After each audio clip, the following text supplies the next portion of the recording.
A polícia algemou uma general negra por responder com insolência, e um único telefonema para o Pentágono acabou com as carreiras de alguns oficiais. O abuso de autoridade contra uma alta patente militar expôs um sistema que discrimina até aqueles que dedicaram suas vidas a defender o país. Antes de começarmos, não se esqueça de se inscrever no canal e comentar de onde você está assistindo. As luzes azuis e vermelhas das sirenes dançavam sobre o asfalto úmido de Jardim das Rosas, refletindo-se no capô do sedã prata, que avançava com cautela pela avenida principal. Dentro do veículo, Alessandra Ribeiro ajustou o retrovisor, observando a movimentação dos guardas civis, que sinalizavam para que os motoristas encostassem. A noite de quarta-feira em São Paulo estava abafada, com aquela umidade típica que fazia a roupa grudar na pele. A general manteve a expressão neutra enquanto diminuía a velocidade. Aos 52 anos, Alessandra era mulher negra, com a mais alta patente no corpo de fuzileiros navais do Brasil. Mas naquela noite, vestida em trajes civis, calça social escura e camisa de botão, parecia apenas mais uma motorista voltando para casa. Documentos, por favor. Me solicitou o guarda, iluminando o interior do automóvel com uma lanterna potente. Alessandra entregou sua carteira de habilitação sem revelar sua identidade militar. Seus olhos atentos registravam cada detalhe do procedimento, cada gesto, cada palavra. Esta não era uma simples viagem noturna. A militar estava em uma missão velada, autorizada pelo próprio Ministério da Defesa. Nas últimas semanas, denúncias de abordagens discriminatórias nas blitz organizadas pela Guarda Civil Metropolitana haviam chegado aos canais oficiais com frequência alarmante. Moradores da Zona Leste, seu destino naquela noite eram os mais afetados. A senhora está vindo de onde? Para onde vai a esta hora? Perguntou o guarda com um tom que oscilava entre rotineiro e suspeitoso. Alessandra respondeu com tranquilidade, mantendo sua cobertura. Enquanto isso, sua mente treinada catalogava cada aspecto da abordagem, comparando com os protocolos oficiais que conhecia tão bem. Ao redor, outros veículos eram parados. A oficial notou o padrão. Carros mais simples recebiam atenção especial, enquanto SUVs de luxo passavam com apenas um aceno. Um jovem negro foi retirado de seu carro a poucos metros dali, enquanto um empresário de meia-idade, em um sedã importado, recebia sorrisos e cumprimentos. O relógio inteligente no pulso de Alessandra registrava discretamente o áudio da conversa. A general havia sido designada pessoalmente para esta investigação, após relatos preocupantes chegarem ao alto comando. Sua missão era clara: documentar, analisar e reportar as condições reais dessas operações, que, segundo as denúncias, estavam se tornando instrumentos de discriminação institucionalizada.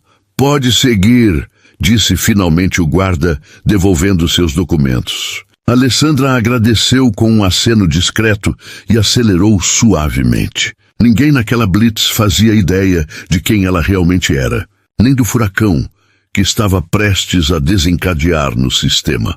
A militar seguiu em direção à Zona Leste, onde testemunhas a aguardavam para compartilhar suas experiências. Pare o veículo e desligue o motor. A ordem veio acompanhada do gesto imperativo do sargento Leandro Vasconcelos, que apontava a lanterna diretamente nos olhos de Alessandra. Ao lado dele, o capitão Gustavo Freitas observava com um sorriso enviesado, cruzando os braços sobre o uniforme impecavelmente passado da Guarda Civil Metropolitana.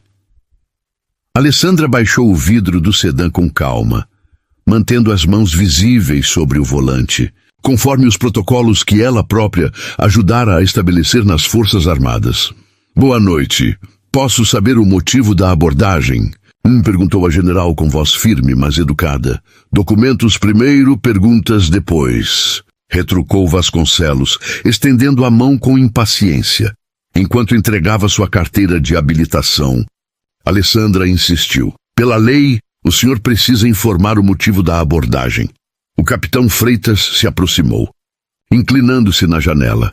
Temos aqui uma advogada de internet, Vasconcelos. Essas pessoas adoram ensinar nosso trabalho. Não sou advogada, respondeu Alessandra com serenidade. Sou militar e conheço os procedimentos corretos. Foi quando o semblante de Freitas mudou completamente. Saia do carro agora. Quem pensa que é para falar assim como autoridade? Alessandra abriu a porta lentamente e, ao se levantar, apresentou sua identificação militar completa. General Alessandra Ribeiro, Corpo de Fuzileiros Navais. Os dois oficiais trocaram olhares rápidos, mas o capitão logo recuperou a postura autoritária. Acha que um cartão bonito impressiona? Vire-se e coloque as mãos na cabeça. Isso é um absurdo. Antes que pudesse terminar, a general foi empurrada contra o automóvel. Vasconcelos torceu seus braços para trás com força desnecessária, enquanto Freitas colocava as algemas em seus pulsos, apertando-as até que cortassem sua pele. Essa é para você aprender a não ser insolente, sussurrou o capitão próximo ao seu ouvido. Gente como você que acha que é importante precisa entender quem manda nas ruas. Enquanto era conduzida rudemente para a viatura, Alessandra sentiu a vibração discreta em seu pulso. Seu relógio inteligente havia detectado a mudança brusca em seus batimentos cardíacos e a pressão anormal nos pulsos. O protocolo Delta estava ativado. Ela não para de falar, reclamou o sargento, empurrando-a para dentro do veículo policial. Deve ser daquelas que assistiu série de polícia e agora quer dar aula. Freitas riu, fechando a porta da viatura com força. Vamos ver se continua falante na delegacia. Lá não tem câmera nem microfone para registrar seu showzinho.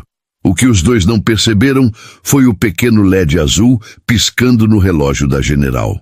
Em algum lugar em Brasília, um alerta acabava de acender no centro de comando das Forças Armadas. A engrenagem da justiça começava a girar, silenciosa, mas implacável. Alessandra Ribeiro permanecia impassível no banco traseiro da viatura, as algemas apertando seus pulsos com força desnecessária. O interior do veículo cheirava a cigarro velho e desinfetante barato. Através da grade metálica que a separava dos oficiais, ela observava as ruas de São Paulo passando pela janela, mantendo a respiração controlada, como aprendera nos treinamentos de resistência. Essa aí deve ser daquelas que acham que sabem mais que todo mundo, comentou o sargento Leandro Vasconcelos, olhando pelo retrovisor com um sorriso debochado. Viu como ficou toda ofendidinha quando pedimos os documentos? O capitão Gustavo Freitas riu, acelerando bruscamente ao passar por um quebra-molas. Gente metida é o que não falta nesse país. Depois querem respeito. A general não respondeu às provocações. Seus 52 anos de vida, muitos deles dedicados às Forças Armadas, haviam lhe ensinado que o silêncio, às vezes, era a arma mais poderosa. Discretamente, pressionou 2 vezes o botão lateral de seu relógio inteligente. O dispositivo vibrou suavemente contra seu pulso, confirmando a ativação do alerta. O que os guardas não sabiam era que o transmissor militar, costurado na costura interna de sua jaqueta de couro, já estava enviando um sinal criptografado diretamente para o Ministério da Defesa. O protocolo Delta, reservado para situações de emergência envolvendo oficiais de alta patente, havia sido acionado automaticamente. Vai ficar calado agora. Cadê aquela língua afiada? Du provocou Freitas, fazendo uma curva fechada que jogou Alessandra Ribeiro contra a porta. Ela apenas ajeitou a postura e continuou em silêncio. Em sua mente, visualizava o procedimento padrão que estaria acontecendo naquele exato momento. O sinal chegando à central de comunicações, a identificação de seu código pessoal. O alerta subindo pelos canais hierárquicos até atingir o gabinete do ministro. A viatura cortava as avenidas em direção à Team 7 delegacia. Nenhum dos 2 homens percebia que, enquanto riam e trocavam comentários depreciativos, suas carreiras estavam prestes a desmoronar. A mulher que tratavam com desdém não era apenas uma oficial de alta patente, mas também uma estrategista treinada para missões de inteligência. Quando o veículo finalmente estacionou no pátio da delegacia, Alessandra sabia que o cronômetro já estava correndo. Em algum lugar de Brasília, ordens estavam sendo emitidas, equipes mobilizadas. A alta cúpula das Forças Armadas não apenas estava ciente da situação, estava em movimento. "Chegamos ao seu novo lar temporário, madame", anunciou Vasconcelos, abrindo a porta traseira com um floreio zombeteiro. A general desceu do automóvel com dignidade, mesmo com as mãos presas. O que viria a seguir seria apenas uma questão de tempo. Na delegacia, o ambiente era tenso e carregado. Alessandra Ribeiro permanecia sentada na sala de depoimentos, as marcas das algemas ainda visíveis em seus pulsos. Do outro lado do vidro, o delegado assistente Rodrigo Monteiro folheava os documentos de identificação da detida com crescente inquietação. Algo não se encaixava naquela história. "General do Corpo de Fuzileiros Navais", murmurou para si mesmo enquanto examinava o distintivo militar. Rodrigo havia servido nas Forças Armadas antes de ingressar na Polícia Civil e reconheceu imediatamente a autenticidade daquelas credenciais. Não era uma falsificação, como sugerira o capitão Freitas. O delegado assistente observou a mulher através do vidro. Alessandra mantinha a postura ereta mesmo após a humilhação sofrida. Seus olhos refletiam não medo, mas uma calma calculada que só os anos de treinamento militar poderiam conceder. Rodrigo sentiu um nó no estômago ao lembrar do irmão detido injustamente em uma blitz semelhante meses atrás. "Com licença", disse ele ao entrar na sala de depoimentos. "General Ribeiro, sou Rodrigo Monteiro. Servi nos fuzileiros por 8 anos. A expressão de Alessandra suavizou-se levemente. "Então sabe que não deveria estar aqui, delegado?" "Sim, senhora", respondeu sentando-se à sua frente. "Algo não está certo nesta abordagem." Enquanto conversavam em voz baixa, Rodrigo digitava discretamente em seu computador, acessando o sistema interno da delegacia. Cruzava dados de outras ocorrências registradas pelos mesmos oficiais, Vasconcelos e Freitas. Um padrão começava a emergir na tela. Dezenas de abordagens em bairros periféricos, principalmente contra pessoas negras, com alegações vagas de desacato ou atitude suspeita. "Isso não é coincidência", pensou, enquanto imprimia alguns relatórios. A maioria das ocorrências sequer tinha segmento processual, servindo apenas para intimidar e humilhar. "Vou providenciar sua liberação imediata", informou a general. "Mas antes, preciso que saiba que esses oficiais têm histórico." Alessandra assentiu. "É exatamente por isso que eu estava naquela rua, delegado Monteiro." Do lado de fora da sala, o telefone tocou. Era o Ministério da Defesa, solicitando informações sobre a detenção de um de seus oficiais superiores. O clima na delegacia mudou drasticamente. Rodrigo guardou os relatórios em uma pasta e a colocou discretamente em sua gaveta. Sabia que aquela noite marcaria o início de algo maior. Enquanto o capitão Freitas entrava atrasado na delegacia, tentando justificar suas ações, o delegado agora precisava decidir como usá-las, sem colocar a própria carreira e talvez a própria vida em risco. Na Câmara Municipal de São Paulo, o burburinho era incessante.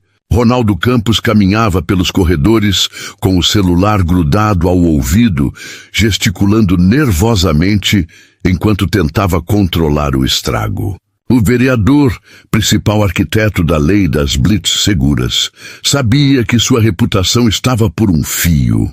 3 assessores o seguiam de perto, anotando freneticamente suas ordens. "Não me interessa como, mas quero aqueles 2 vivos até amanhã", vociferou Campos, referindo-se ao capitão Gustavo Freitas e ao sargento Leandro Vasconcelos. "E descubram quem é essa tal general? Deve ter algo errado com a documentação dela." Em seu gabinete, o vereador recebeu 2 delegados e um comandante da Guarda Civil. A porta foi trancada, as persianas fechadas. A reunião durou 2 horas e ninguém sorria ao sair. Campos permaneceu sentado, encarando a parede, onde pendiam suas condecorações por serviços à segurança pública. Enquanto isso, a quilômetros dali, o salão principal da Igreja Batista do Jardim Independência fervilhava com vozes indignadas. Mais de 70 pessoas se apertavam no espaço. Comerciantes com seus aventais ainda vestidos, professores saídos diretamente das escolas, motoristas de aplicativo, donas de pequenos mercados, líderes comunitários. "Meu filho foi detido 3 vezes no mesmo mês", exclamou uma senhora de cabelos grisalhos, segurando 1/3 entre os dedos. "Mas sempre pelos mesmos guardas, sempre com a mesma desculpa." O pastor Emanuel Gomes, respeitado na comunidade por seu trabalho com jovens, tentava organizar as falas. No quadro branco, uma jovem registrava os relatos, datas, locais, nomes de oficiais envolvidos. Os padrões eram claros. As blitzes se concentravam em horários de maior movimento comercial e quase sempre resultavam em apreensões de veículos que só eram liberados mediante taxas questionáveis. "O que aconteceu com a general é apenas a ponta do iceberg", afirmou Dona Marlene, proprietária da farmácia da esquina. Mas desta vez, mexeram com a pessoa errada. Um advogado voluntário explicou que precisavam de provas concretas. 3 comerciantes se adiantaram, oferecendo as gravações de suas câmeras de segurança. Um motorista de ônibus trouxe o registro de ocorrências na linha que cortava o bairro. "Temos que agir rápido", alertou o pastor. "O vereador Campos já deve estar movendo suas peças." Ao final da reunião, formaram um comitê de 5 pessoas para centralizar informações e estabeleceram um canal seguro de comunicação via aplicativo de mensagens. Combinaram nova reunião para o dia seguinte, desta vez com representantes de outros bairros afetados. Enquanto a comunidade se organizava, na Câmara Municipal, Campos recebia uma ligação que o fez empalidecer. O Ministério da Defesa havia solicitado acesso a todos os documentos relacionados à lei das blitz. A blindagem que ele tentava construir começava a mostrar suas primeiras rachaduras. Com as mãos trêmulas, Clara Martins segurava o celular como se carregasse uma bomba. As imagens que havia capturado mostravam muito mais do que uma simples abordagem policial. Escondida na casa de sua tia, em Vila Prudente, a estudante de jornalismo não conseguia dormir direito desde a noite da blitz. "Eles vão me encontrar", pensou, recordando o olhar ameaçador do guarda Paulo Dornelles quando percebeu que ela poderia estar filmando. No vídeo, o capitão Gustavo Freitas aparecia nitidamente ordenando: "Recolham todos os celulares. Não quero ninguém filmando aqui." Após 3 dias de angústia, Clara decidiu procurar o pastor Emanuel Gomes. O religioso, conhecido por seu trabalho com direitos humanos na periferia, ouviu atentamente enquanto assistia às imagens no pequeno dispositivo.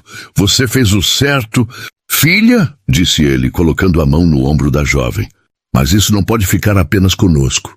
Com a autorização de Clara, o pastor enviou o vídeo para 3 contatos de confiança: uma advogada do Centro de Defesa dos Direitos Humanos, um jornalista independente e uma deputada estadual, conhecida por denunciar abusos policiais. Em menos de 12 horas, as imagens já circulavam em grupos fechados de mensagens.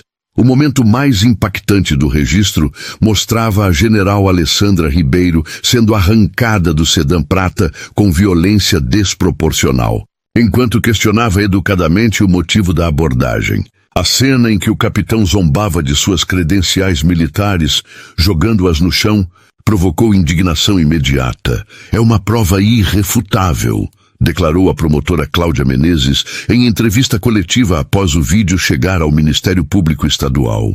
"Estamos abrindo investigação imediata sobre conduta discriminatória e abuso de autoridade." Nas redes sociais, o vídeo atingiu mais de 2 milhões de visualizações em apenas um dia.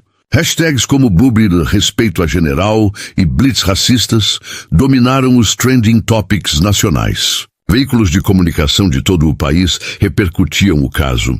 enquanto especialistas em segurança pública apontavam para o padrão sistemático de discriminação. Na Câmara Municipal, o vereador Ronaldo Campos tentava desesperadamente controlar os danos, convocando uma reunião de emergência com assessores.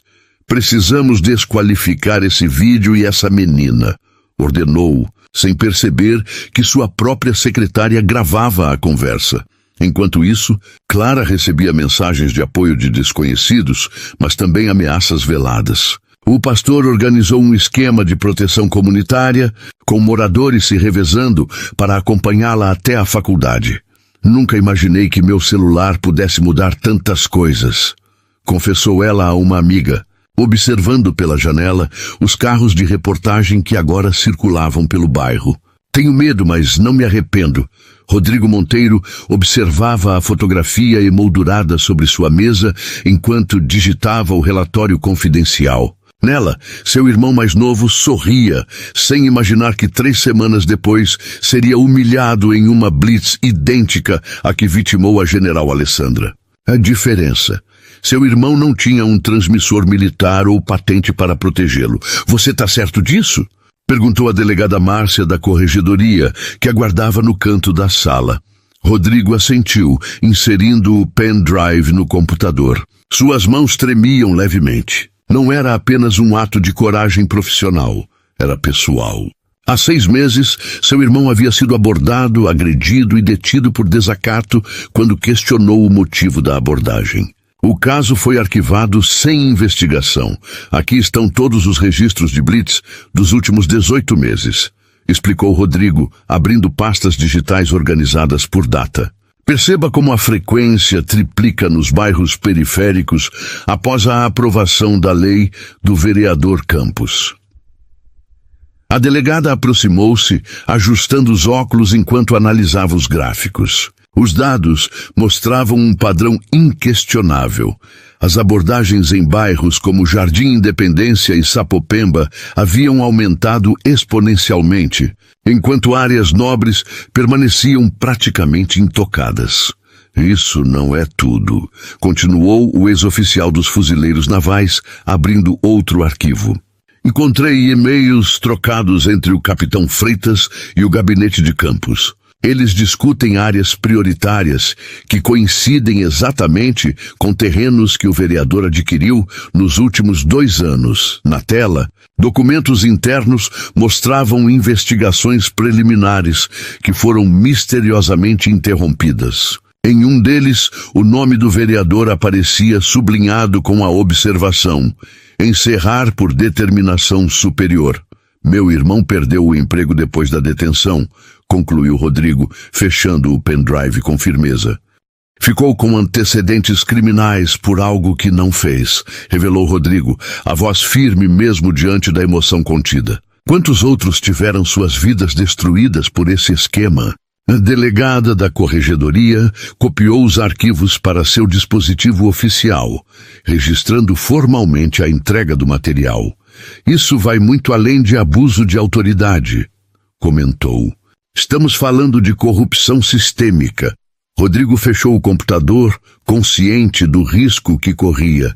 Sabia que, ao entregar aquelas provas, tornava-se alvo. Mas a imagem do irmão, somada à dignidade inabalável da general Verônica Cardoso durante a detenção injusta, dava-lhe a certeza de estar fazendo o certo. O capitão Mendes e o sargento Queiroz são apenas a ponta visível, concluiu.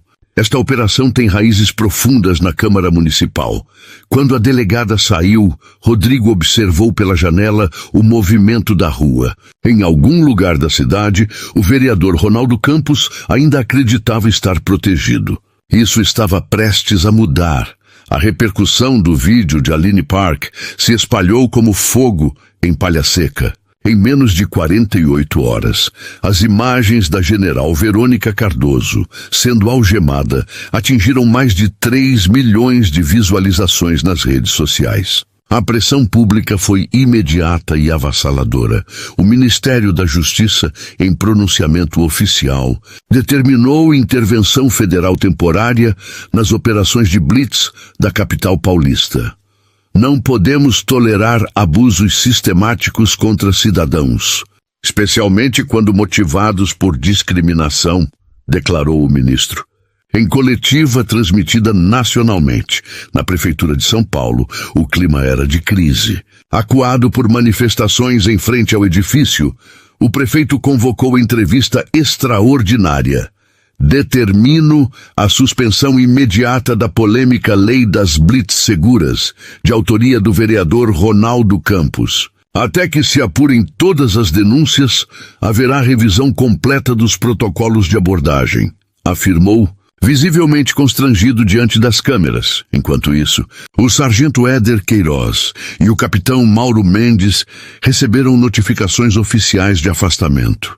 Foram proibidos de acessar as dependências da Guarda Civil Metropolitana e seus distintivos e armas recolhidos. A notícia correu pelos corredores da corporação, dividindo opiniões e gerando burburinho entre os colegas.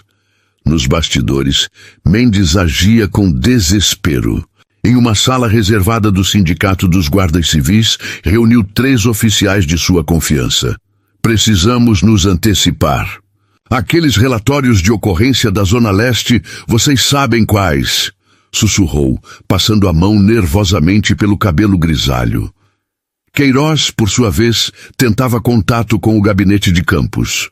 Suas mensagens ficavam sem resposta. O político, que antes se gabava da proximidade com a Guarda Civil, agora evitava qualquer associação com os oficiais envolvidos no escândalo.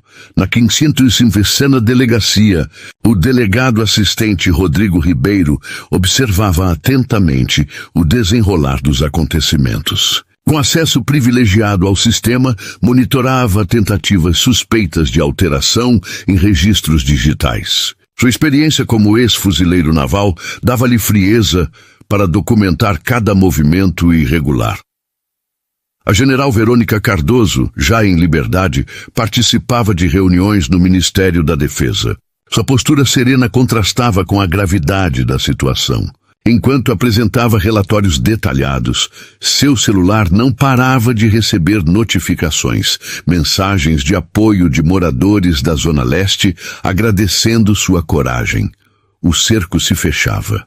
Para os oficiais envolvidos, cada hora que passava diminuía suas chances de escapar ilesos. Para a comunidade, finalmente surgia um vislumbre de justiça. As ruas do Jardim Independência e de Sapopemba respiravam um ar diferente.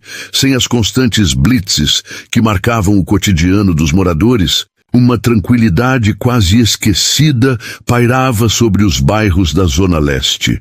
Crianças que antes se recolhiam ao primeiro sinal de viaturas, agora brincavam livremente na praça central até o anoitecer, suas risadas preenchendo o espaço antes dominado por sirenes e ordens ríspidas. No mercadinho do Seu Antônio, na esquina da principal avenida de Sapopemba, o movimento crescia visivelmente. Moradores que evitavam sair após as 18 horas, agora faziam compras tranquilamente, conversando nas calçadas, sem o constante olhar para trás. É como se tivéssemos recuperado nosso bairro, comentou uma senhora enquanto escolhia frutas frescas, sem receio de ser abordada no caminho de volta para casa. Nos estabelecimentos locais, os comerciantes notavam a diferença. O bar da Dona Maria, que costumava fechar cedo por medo das abordagens policiais, agora mantinha as portas abertas até mais tarde. Famílias ocupavam as mesas de plástico na calçada, compartilhando momentos antes impensáveis naquele horário. Verônica Cardoso observava essas mudanças com satisfação contida durante uma visita discreta ao bairro. A general caminhava pelas ruas sem uniforme, notando como os espaços públicos voltavam a cumprir sua função social. Crianças jogavam bola na quadra da escola municipal até quase 21 horas, algo impensável semanas antes, quando a presença das viaturas do capitão Mendes e do sargento Queiroz era constante. Porém, sob a superfície da aparente normalidade, persistia um receio silencioso. Nas conversas de esquina, moradores ainda baixavam a voz ao mencionar a polícia. Alguns olhavam por cima do ombro antes de comentar sobre o afastamento dos oficiais. Eles têm amigos, sabem onde moramos, sussurrou um jovem entregador para Verônica, sem saber que falava com a responsável pela intervenção. No Centro Comunitário do Jardim Independência, Aline Park organizava uma reunião com líderes locais. A estudante de jornalismo havia se tornado uma referência após a divulgação do vídeo, mas também sentia o peso da exposição. Conquistamos um respiro, não o fim da luta, explicou Verônica aos presentes, distribuindo panfletos sobre direitos durante abordagens policiais. Rodrigo Ribeiro, em visita não oficial ao bairro, percebeu que a sensação de liberdade era tão celebrada quanto frágil. Olhares desconfiados denunciavam cicatrizes de uma relação rompida entre comunidade e autoridades, feridas que levariam tempo para sarar.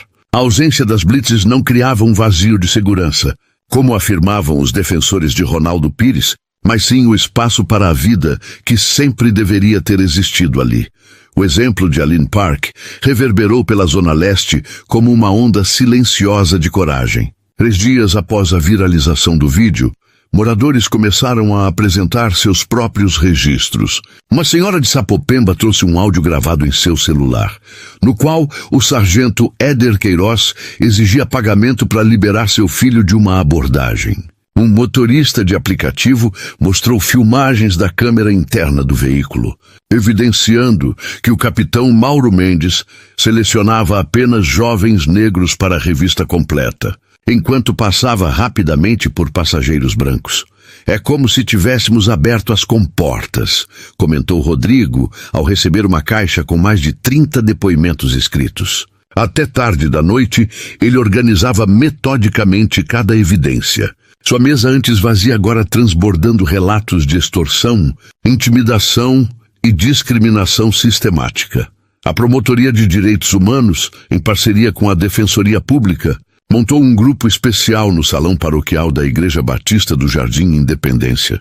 Advogados voluntários catalogavam casos, enquanto defensores públicos identificavam processos que poderiam ser anulados. Uma jovem advogada descobriu um padrão alarmante.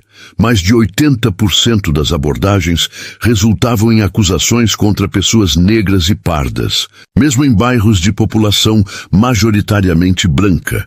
Verônica Cardoso visitou o mutirão discretamente numa quinta-feira. Ainda em roupas civis, conversou com cada voluntário e testemunha.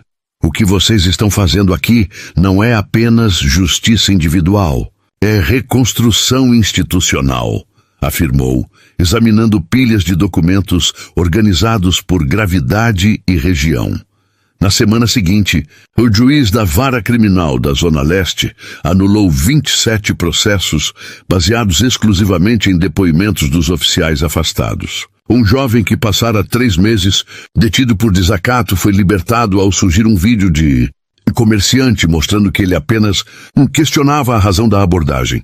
O vereador Ronaldo Pires tentou desqualificar as provas em entrevista coletiva, chamando-as de montagens feitas por militantes. Sua declaração, porém, gerou indignação quando famílias inteiras apareceram com registros de pagamentos feitos para evitar detenções arbitrárias. Aline, agora protegida por um programa especial do Ministério da Justiça, continuava suas aulas de jornalismo, mas havia se tornado símbolo silencioso de resistência. Sua coragem inspirou uma rede de vigilância cidadã que transformava smartphones em ferramentas de fiscalização. Eles têm as viaturas, mas nós temos a verdade. E, finalmente, a verdade está sendo ouvida, comentou uma moradora do Jardim Independência. Enquanto a investigação avançava rapidamente, o capitão Mauro Mendes encarou a realidade que tanto temia. Sentado em uma sala fria da corregedoria, folheava nervosamente o dossiê, detalhando suas infrações. Seu rosto, outrora confiante, agora refletia o desespero de quem via o castelo de cartas desmoronar. Posso fornecer nomes maiores, murmurou ao promotor, mãos trêmulas segurando um copo d'água. Tenho registros de todas as orientações que recebemos, inclusive do gabinete do vereador Ronaldo Pires. Enquanto o capitão negociava a delação premiada, o sargento Éder Queiroz seguia caminho diferente. Após sacar suas economias e vender o automóvel às pressas, comprou passagem para o Paraguai, tentando passar despercebido no saguão do aeroporto de Congonhas. "Senhor Queiroz", chamou uma voz firme. 2 agentes da Polícia Federal bloquearam sua passagem. "O senhor está detido por tentativa de evasão durante investigação em curso. As algemas que ele tantas vezes aplicara a outros agora apertavam seus próprios pulsos." A ironia não passou despercebida pelos passageiros, que filmavam discretamente a cena com seus smartphones. Na mesma tarde, a Corregedoria da Guarda Civil Metropolitana convocou entrevista coletiva. A corregedora-chefe, expressão severa, anunciou a abertura de investigação sobre um esquema sistemático de propinas e metas de abordagens. "Temos evidências de que existiam metas mensais em determinados bairros. Indícios de que multas e apreensões geravam bonificações extraoficiais aos agentes envolvidos", explicou aos jornalistas. Nos corredores da delegacia onde tudo começou, Rodrigo Ribeiro observava o noticiário em seu computador. Permitindo-se um breve sorriso, pensou que seu irmão, injustamente detido meses antes, talvez finalmente veria a justiça. Em seu escritório no Ministério da Defesa, a general Verônica Cardoso recebia atualizações em tempo real. Humilhada e algemada semanas antes, agora acompanhava com serena satisfação o desmantelamento de um sistema corrupto que prejudicava milhares de cidadãos. "Não é sobre vingança", comentou a um assessor.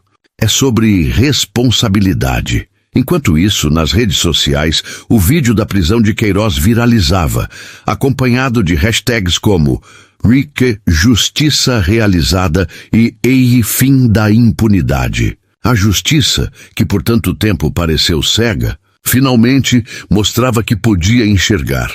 O repórter investigativo Carlos Monteiro, do jornal Folha de São Paulo, recebeu uma dica anônima que mudaria o rumo das investigações. Após semanas de apuração, sua equipe descobriu que Ronaldo Pires havia adquirido 17 imóveis em áreas estratégicas da Zona Leste nos últimos 3 anos, todos por valores muito abaixo do mercado. As propriedades coincidiam exatamente com os períodos de intensificação das blitzes nesses bairros. Utilizando laranjas e empresas de fachada para mascarar transações, o vereador não contava que a verdade chegaria às mãos de jornalistas determinados. Os documentos revelavam que, após a desvalorização causada pela insegurança e abordagens arbitrárias, os imóveis comprados por Pires se valorizavam significativamente, configurando um esquema de enriquecimento constantes. Pires adquiria casas e pequenos comércios por valores irrisórios. Meses depois, quando a prefeitura anunciava projetos de requalificação urbana, muitos deles propostos pelo próprio vereador, os imóveis eram revendidos com lucros que chegavam a 200%. Verônica Cardoso não escondeu sua indignação ao comentar o esquema em entrevista. "Não se trata apenas de racismo institucional, é um projeto econômico perverso", afirmou a general, com olhos refletindo raiva e determinação. Imediatamente, encaminhou toda a documentação ao Ministério Público Federal. No dia seguinte, moradores de Sapopemba reconheceram nas fotos da reportagem o pequeno mercado da família Santos, forçada a vender após sucessivas abordagens que afastavam os clientes. O estabelecimento agora abrigava uma farmácia de rede nacional, vendida por uma das empresas de Ronaldo Pires, por quase $1 milhão. O escândalo ganhou proporções nacionais quando a deputada federal Mariana Alves apresentou as provas no plenário da Câmara. Este caso expõe como a segurança pública pode ser manipulada para servir a interesses imobiliários, declarou. exibindo gráficos que correlacionavam o aumento das blitzes à desvalorização de imóveis nos bairros periféricos. Nas redes sociais, a hashtag Pires Cadeia se tornou tendência. Manifestantes ocuparam a frente da Câmara Municipal de São Paulo, enquanto outros grupos realizavam protestos em frente às propriedades vinculadas ao esquema. Rodrigo Ribeiro, incansável, localizou antigos funcionários do gabinete do vereador dispostos a testemunhar. Um deles confirmou ter ouvido Pires instruir o capitão Mendes sobre quais ruas deveriam receber atenção especial das viaturas. Encurralado pelas evidências, o vereador convocou uma coletiva de imprensa, mas cancelou minutos antes, quando o Tribunal de Justiça autorizou mandados de busca e apreensão em seus endereços. O império de impunidade começava a ruir, tijolo por tijolo. Apesar dos avanços, o medo ainda pairava sobre a Zona Leste. Nas ruas de Sapopemba e Jardim Independência, muitos moradores desviavam o olhar ao serem questionados sobre testemunhar contra policiais. A sombra das represálias era real. Todos conheciam alguém que já havia recebido visitas noturnas após denunciar abusos. Verônica Cardoso percebeu que precisava de uma estratégia diferente. Utilizando sua influência no Ministério da Defesa, estabeleceu um programa federal de proteção a testemunhas específico para casos de violência policial. Não podemos pedir que as pessoas arrisquem tudo sem garantias, explicou durante reunião tensa com promotores. A Igreja Batista do Jardim Independência tornou-se um ponto de encontro central. Protegidos por paredes que transmitiam confiança, dezenas de moradores começaram a compartilhar suas histórias. Verônica ouvia cada relato com a atenção de um briefing militar.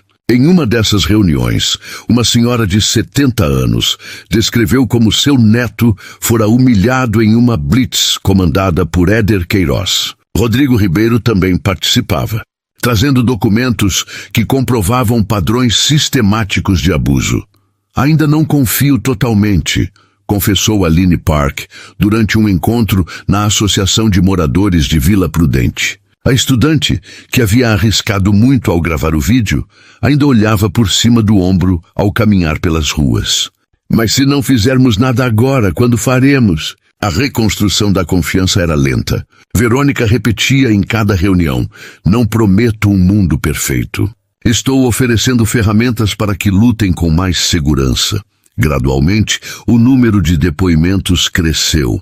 Uma rede de proteção comunitária se formou, com advogados voluntários e canais diretos com a corregedoria. Quando um policial tentou intimidar uma testemunha no Jardim Independência, 3 viaturas federais chegaram em minutos. O vereador Ronaldo Pires observava com crescente preocupação. Seus aliados na Guarda Civil Metropolitana relatavam que o caso da General desmoronava todo um sistema de controle territorial.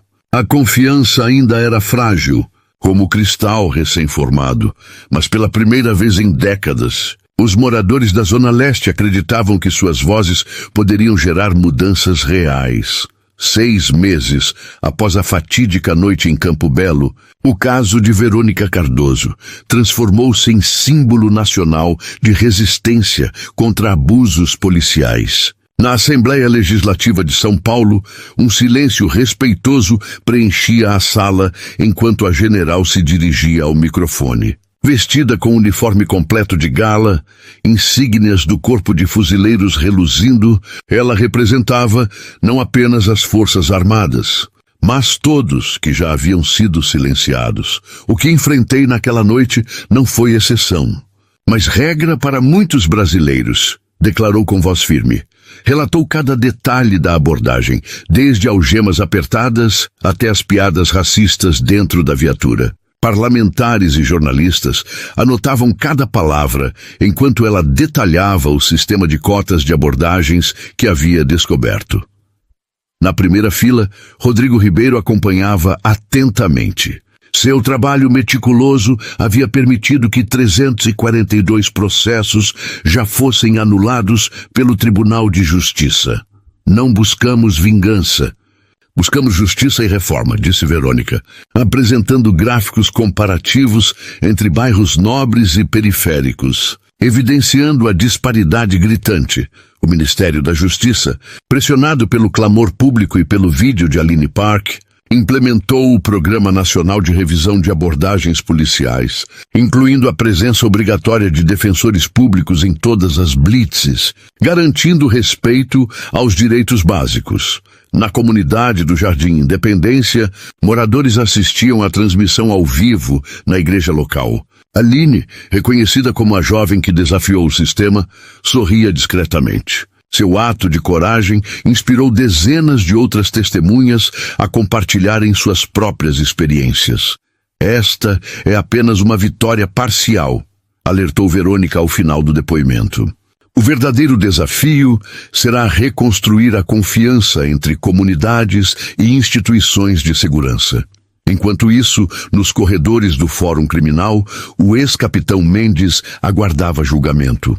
Abandonado pelos antigos aliados, finalmente percebia que o sistema que ajudara a criar estava desmoronando ao seu redor.